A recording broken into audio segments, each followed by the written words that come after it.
ভারত চায় বাংলাদেশকে গ্রাস করে নিতে। বাংলাদেশ ছাড়া ভারতের কোনো উপায় নেই। বাংলাদেশ ছাড়া ভারতের পেটে দানা মিলবে না, পকেটে রুপিয়া মিলবে না। সেই জন্য বাংলাদেশের প্রতি তাদের এত উঠে পড়ে লাগা, এমনকি বাংলাদেশে যে তারা বাংলাদেশকে ব্যবহার করবে, এমনকি বাংলাদেশ থেকে নেবে, সেটারও তো একটা উপায় দরকার। এদেশে যে কোনো সরকার আসুক না কেন, ভারতের নিচে মাথা দিয়ে থাকবে না। আর এদেশে যে কোনো সরকারই আসুক না কেন, ভারতকে সর্বোপরি এককভাবে যে একটা জয় নেবে কিংবা এককভাবে লাভবান হবে, সেই সুযোগও কিন্তু দেবে না।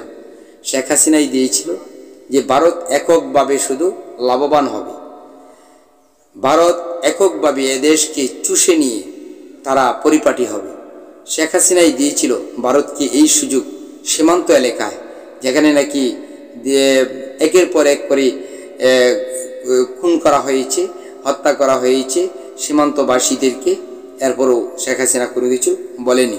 ফেলানির মতো কত লাশ এই ভারতের সীমান্তে পড়েছে, সেটাও কিন্তু অগণিত। যাক, এই ভারত বাংলাদেশের প্রতি যখন শেখ হাসিনা পদত্যাগ করে চলে গেলেন ভারতে, তখন থেকেই এত বড় আগ্রাসী ভাব দেখাচ্ছে সীমান্তে, এমনকি ব্যবসা বাণিজ্য সর্বকিছুতে। কিন্তু যত আগ্রাসী ভাব দেখিয়েছে, ততই কিন্তু তারা বিপাকে পড়েছে। কলকাতার হোটেল রেস্তোরাঁ সব বন্ধ, এখন বাদ জোটে না। আর এই কারণে তারা এখন বাংলাদেশের প্রতি ক্ষোভের আগুনে জ্বলছে। আর তারা চেষ্টা করবে যে আবারও শেখ হাসিনাকে এদেশে বসিয়ে যেন তাদের সুবিধাগুলি অর্জন করতে পারে। কিন্তু বাংলাদেশের মানুষ তো বুঝে ফেলেছে, বাংলাদেশের মানুষ এদেরকে এই সুযোগ দেবে না। যেমনটি ধরেন 5ই আগস্টের পূর্বে যেই বাংলাদেশ ছিল, এখন আর সেই বাংলাদেশ নেই।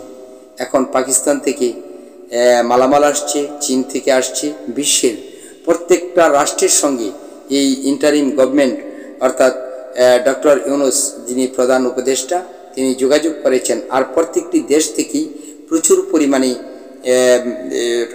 অর্থ আসছে, এমনকি রিজার্ভের সঙ্গে যোগ হচ্ছে।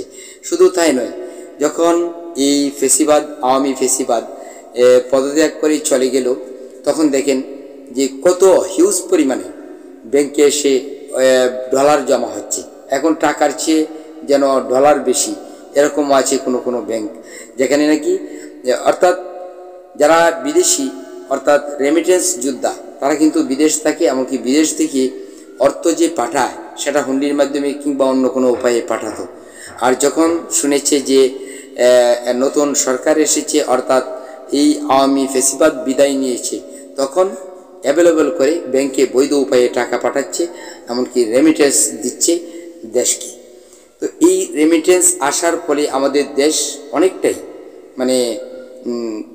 এত স্বনির্ভর হচ্ছে, যেটা নাকি আমাদের রিজার্ভকে অনেকটাই বাড়িয়ে তুলছে। এমনকি আগামীতে যদি এভাবে রেমিটেন্স আসতে থাকে, আমাদের রিজার্ভ এত বড় হবে যে পার্শ্ববর্তী যে কোনো রাষ্ট্রকে টাকা দিয়ে চলতে পারবে। বন্ধুরা, বলতেছিলাম যে আমাদের দেশের স্বাধীনতা, সার্বভৌমত্ব অন্য কোনো দেশের শান্তি, সুখ, এমনকি সুযোগের জন্য নয়। আর আমাদের দেশের স্বাধীনতা, সার্বভৌমত্ব কেবল আমাদের জন্য, আমাদের দেশের লাভ যা আছে আমাদের জন্য। এখানে যদি কোনো দিক দিয়ে লোকসান হয়, তাহলে সেটাও তো আমাদের। সুতরাং এখানে অন্য কাউকে টানা উচিত নয়, এরকমটি অনেকেই মনে করেন। এমনকি বিজ্ঞজনদের মতে এটাই যে আমরা যে দেশে লাভ পাবো, সে দেশের সঙ্গে ব্যবসা করব। আর যে দেশের সঙ্গে লাভ নেই, সে দেশের সঙ্গে আমরা ব্যবসা করব না।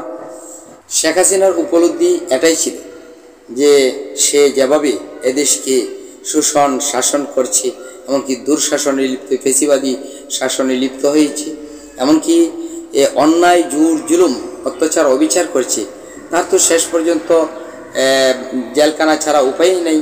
আর সেজন্য সে জানে যে যতদিন শাসন করব ততদিন দেশে থাকব, আর যখন শাসন অর্থাৎ আমার ক্ষমতা থাকবে না, তখন পালিয়ে যাব ভারত। এই ভারতে যাওয়ার আগে ভারতকে কিভাবে সন্তুষ্ট করতে হয়, সেভাবেই সে করেছে। আর আজ বাংলাদেশের সকল পণ্যমূল্য বৃদ্ধি পেয়েছে। আর এখান থেকে যে বাংলাদেশ থেকে হাজারো হাজার কোটি কোটি টাকা ডলার বিদেশে পাচার করেছে, সেজন্য কিন্তু আমাদের পণ্যমূল্য বৃদ্ধি, এমনকি আমাদের দেশের অর্থনৈতিক অবস্থা অনেকটা পঙ্গু হয়ে গিয়েছিল।